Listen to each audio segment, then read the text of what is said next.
Nesse vídeo aqui eu vou comentar sobre o depoimento do Moro, mas o assunto não é só esse, é um assunto extremamente importante. Nesse vídeo aqui, a gente vai desmascarar de uma vez por todas o Roberto Jefferson, mas antes disso, Moro deu aí um depoimento de quase 9 horas, onde ele apresentou mensagens de WhatsApp, e-mails, áudios de conversas, disponibilizou também o celular dele para se fazer perícia, conversas não só com o Bolsonaro, mas também de outras pessoas que eram usadas para levar recados do Bolsonaro para o Moro, como por exemplo a Carla Zambelli. Parece que eles esqueceram que estão lidando com o Moro, que foi juiz por 22 anos, e trabalhar com provas é a especialidade dele.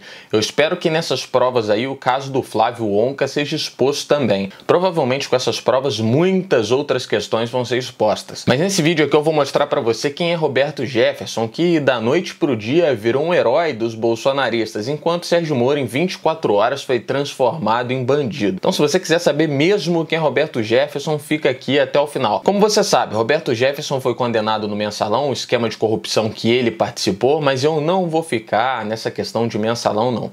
Roberto Jefferson é um bandido, isso é claro. Mas a gente vai pro Roberto Jefferson de 2018 para trás, antes do Bolsonaro ser eleito. Mais uma informação antes de começar: Roberto Jefferson ele é presidente do PTB. Bolsonaro foi desse partido de 2003 a 2005. E de 2003 a 2004, Eduardo Bolsonaro foi nomeado para um cargo através do PTB, cargo comissionado de 40 horas semanais em Brasília. Um cargo que só poderia ser preenchido por alguém que cumprisse expediente no Congresso, já que esse tipo de cargo tem por finalidade a prestação de serviços de assessoramento aos órgãos da casa, em Brasília. Então essa prerrogativa de, não, foi nomeado ao cargo, mas exercia em outra cidade, ela não cabe nisso. Mas mesmo empregado em Brasília, Eduardo Bolsonaro fazia faculdade de Direito no Rio de Janeiro, com o salário atualizado para os dias de hoje aí seria o referente a R$ 9.780. Isso aconteceu durante 1 ano e 4 meses. Então, se o Eduardo Bolsonaro não for um jumper, isso quer dizer que ele tinha um cargo fantasma no partido do Roberto Jefferson. Consegui dominar a técnica do teletransporte! Fui!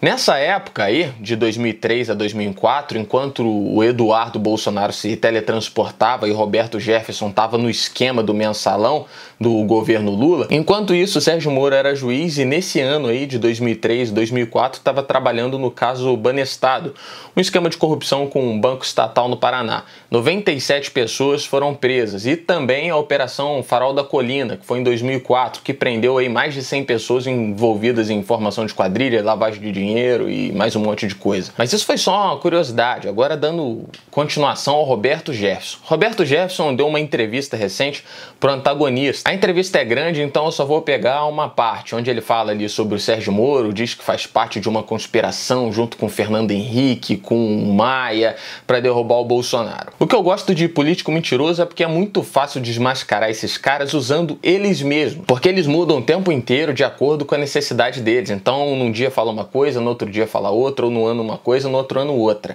Eu penso que ele tem sido vítima de um grande complô com um maestro chamado Fernando Henrique Cardoso.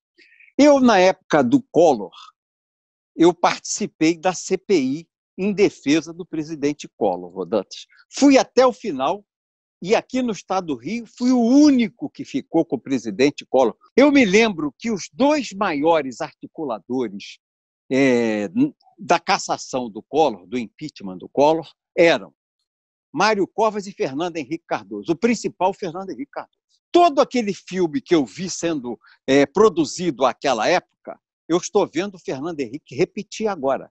São os mesmos aliados, são os mesmos apoiadores, vêm do mesmo núcleo do PSDB de São Paulo, do DEM, é a mesma turma. É a mesma gente. Aí aparece ele falando com desprezo, né? A mesma gente. Ouvi Fernando Henrique fazer o mesmo com Collor, como se sempre tivesse sido um inimigo do Fernando Henrique. Desde o fim do governo do Fernando Henrique até o final de 2018, antes do Bolsonaro assumir, antes de ganhar as eleições, era assim que o Roberto Jefferson se referia ao Fernando Henrique. O presidente Fernando Henrique Cardoso governou com honra. Há uma diferença, professor Ricardo, do governo do Lula para o governo do Fernando Henrique, que governou com essa mesma coalizão. Eu era líder da bancada do PTB, não era o presidente à época do governo do presidente Fernando Henrique. Quando ele pensava um projeto de lei, eles nos chamavam antes, os líderes de partido, para conversar conosco. Ele não apresentava uma ideia pronta e acabada e nos alugava por dinheiro para votar aquilo em plenário. Nós não éramos mercenários. Você não sentava com o Fernando Henrique para as conversas que o pessoal senta para ter com o Lula. Fernando Henrique não conversava res do chão. Não tem problema. O PSDB é nosso irmão, um partido irmão, e eu sempre integrei essa base. Apoiei o governo Fernando Henrique. Nunca permiti que meu partido fechasse uma aliança nacional com o PT, nunca. Os mesmos aliados, são os mesmos apoiadores, vêm do mesmo núcleo do PSDB de São Paulo, do DEM, é a mesma turma, é a mesma gente. O PSDB é nosso irmão, um partido irmão, e eu sempre integrei essa base. Apoiei o governo Fernando Henrique. Os olhos dele até brilhavam quando falava do Fernando Henrique. Agora ele falando sobre o Moro. Seguindo esse teu raciocínio de uma conspiração, de um golpe para um golpe, né, do Bolsonaro, inclui aprovação de uma emenda para a reeleição do Rodrigo Maia, do Davi Alcolumbre, inclui o Supremo tomando medidas contra o governo, contra o próprio Bolsonaro, seus filhos, etc. Seguindo esse teu raciocínio, a demissão, o pedido de demissão do Moro faz parte dessa conspiração? O Moro saiu... Faz. O Moro saiu nessa conspiração. Eu fiquei com péssima impressão dessa atitude do Moro, e ele estava dentro da conspiração para desestabilizar o governo do presidente Bolsonaro. Eu queria ouvir do senhor o seguinte: em momento algum, o judiciário pode interferir e impedir uma nomeação de um cargo público? Claro que não. Competência privativa do presidente da República. A hora que o senhor é a favor da nomeação do Lula para a Casa Civil de Dilma? Legalmente, é claro que sim. E o que o Moro fez naquela ocasião, uma violência legal. Ele gravou, sem autorização do Supremo Tribunal Federal, uma conversa da presidente da República, e contra a lei ele vazou. Ele praticou um crime.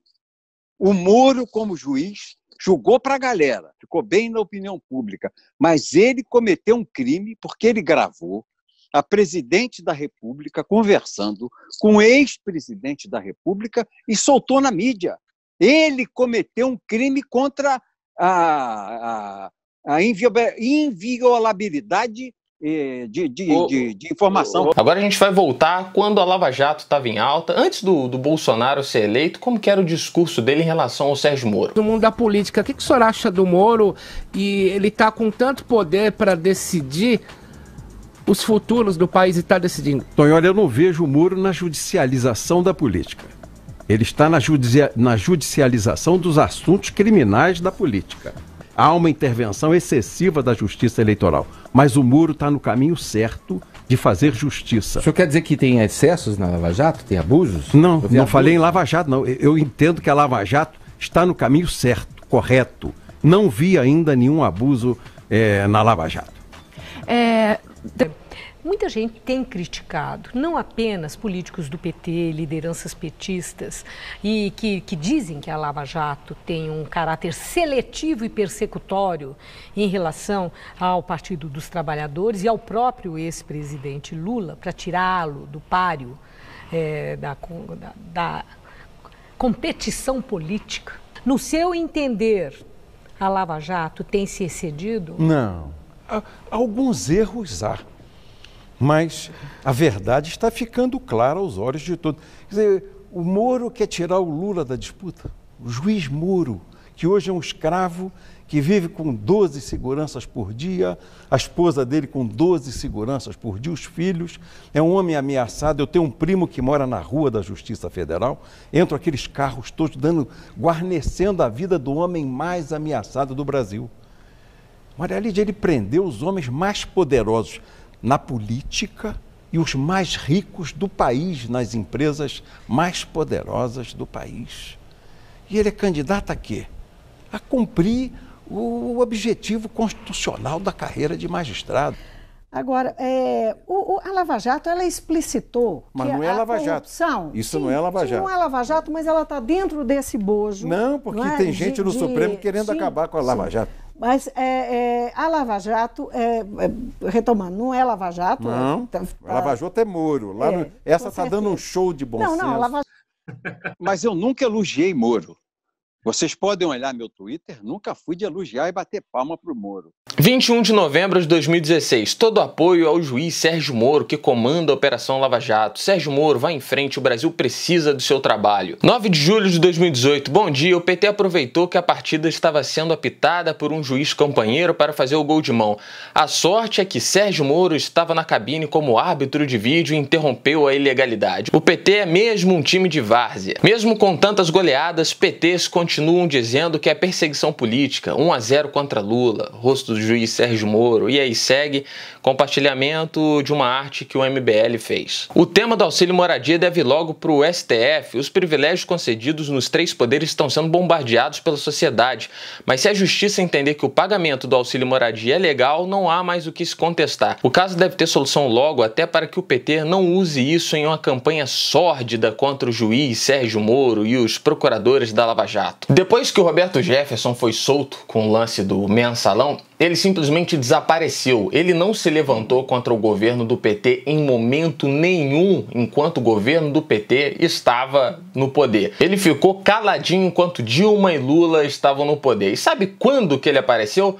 No dia 6 de abril de 2016, quando ele fez uma página no Facebook. O impeachment da Dilma começou no dia 2 de dezembro de 2015 e acabou no dia 31 de agosto de 2016. Então ele aparece logo quando a Dilma está prestes a cair, quando o jogo está praticamente encerrado, vencido, é aí que ele dá o ar da graça dele. Aí ele apareceu nas redes sociais como cara conservador, da família, de direita, fazendo ataques frequentes ao Lula. Por que ele não fez em 2015? Por que não fez em 2014, 13, 12, 11, em todos os anos que o PT estava no poder? Aí depois que a Dilma caiu, ele vem e abraça o governo Temer e defende até o fim. Ele não defendeu só o Temer até o fim, ele defendeu o Collor até o fim, defendeu o Fernando Henrique e até pouco tempo atrás não travou guerra com o PT enquanto o PT estava no poder, defendeu o bandido do Temer até o fim também. Mas essa dúvida não favorece o Temer, favorece o adversário deles. Não, essa prova foi feita contra o presidente, encomendado. O cara foi com um gravador no bolso para tentar desmoralizar o presidente do Brasil.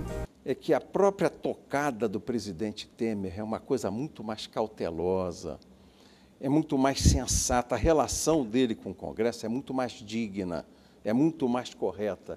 Então, são os ventos da primavera, são os novos momentos. É a nova esperança que surge com toda a força no coração de todo brasileiro. E eu tenho que dizer ao presidente Temer que ele é o fiel depositário da nossa fidúcia, da nossa confiança. E agora ele me aparece aí com uma conspiração feita pelo Maia e coloca o Moro junto disso também. Mas o que será que ele falava do Bolsonaro durante a campanha, na hora que o bicho estava pegando mesmo, antes do primeiro turno? Não disputando o Lula, o fenômeno Bolsonaro deixa de ter força. Não é? Ele é a antítese ao Lula, a oposição radical ao Lula. Não sendo Lula, não vindo Lula como candidato, perde força a candidatura do Bolsonaro. É igual aquele furacão Irma, que lá na Flórida. Era 5, mas já virou 2. Já perdeu a força. Molha, suja, mas não vence, não ganha a eleição. Não vai destruir o alvo, que é o Lula, porque o alvo já estará preso. Então vem por aí uma candidatura de centro. Mais ao centro, centro-direita, centro-esquerda, que possa juntar a maioria do povo do Brasil. Que junte aí 75%, 80% das tendências ideológicas do Brasil. Eu creio que vem por aí um homem como o Geraldo Alckmin. A minha impressão, João Paulo. A minha impressão. Por esse raciocínio, o próximo presidente, o ideal seria que o próximo presidente da República viesse de São Paulo, mas tem João Dória Júnior, ele é uma versão em que pontos diferente de Geraldo Alckmin? Eu identifico o doutor Dória como um político recém-chegado. O que eu sei dele é que ele fez o pronto-socorro noturno. Mais nada. E tem batido muito no Lula. Ele é uma espécie de Bolsonaro de cartola. É um discurso radical de direita, o Bolsonaro de cartola. É o anti-Lula. É o homem que mais agride o Lula, que mais bate no Lula. Ele é um Bolsonaro mais culto. Mas não vejo espaço para ele crescer nesse sentimento que começa a povoar o Brasil, que nós precisamos de um homem que una, não um rompedor que leve o país a uma guerra civil. Apoiou o Alckmin até o primeiro turno e depois que o candidato dele já não tinha mais chance, só sobrou o Bolsonaro e Haddad, aí resolveu apostar no cara que ele comparava ao Dória. E ele reaparece exatamente no momento onde o Bolsonaro se isolou, ele mesmo se isolou, e a única alternativa que sobrou foi fatiar o governo para se manter no poder. Então me aparece Roberto Jefferson mais uma vez do nada, porque esse é o momento onde canalhas como ele e como muitos outros da velha política conseguem aí os seus cargos e as suas fatias. Lembra do episódio que o Roberto Jefferson tentou emplacar a filha dele como ministra do Trabalho no governo Temer? A ministra do Trabalho que foi condenada na justiça por ação trabalhista, sem contar os outros processos trabalhistas que carrega. Mas ela fez um vídeo na época para se defender, né, dessas acusações. Vai, ministra. Eu tenho para falar para vocês o seguinte: todo mundo tem direito de pedir qualquer coisa na justiça. Todo mundo pode pedir qualquer coisa abstrata. O negócio é o seguinte: quem é que tem direito? E o Roberto Jefferson deveria saber também que, como um bolsonarista de carteirinha, não cai muito bem fazer defesa da Marielle Franco nas redes sociais. Esqueceu de apagar isso. O que eu tenho para te dizer é o seguinte: onde o Roberto Jefferson tiver, você pula fora. Se mantenha no lado oposto do Roberto Jefferson. Ele só vive no meio de ratos, é um oportunista, e assim como ele fez no governo Collor, do Fernando Henrique, no governo do PT que ficou quietinho, assim como ele fez com o Temer, ele não larga o osso até que uma outra oportunidade melhor apareça. E voltando, esse cara é um novo herói dos bolsonaristas, o mais novo aliado do Bolsonaro. Ah, e o Sérgio Moro? Sérgio Moro agora é o vilão, agora o Sérgio Moro é o bandido. Você que tá aí do outro lado, ó, acorda, já deu pra perceber, não dá mais pra ser enganado. Quem é que assina a denúncia? Peguei, fui olhar, fui lá, Rodrigo Janot, não tá valendo a denúncia. Se o denunciante não tem peso moral, nós temos que julgar a denúncia no lixo e aguardar o novo comando do Ministério Público para apurar e buscar fazer de novo esse trabalho de apuração.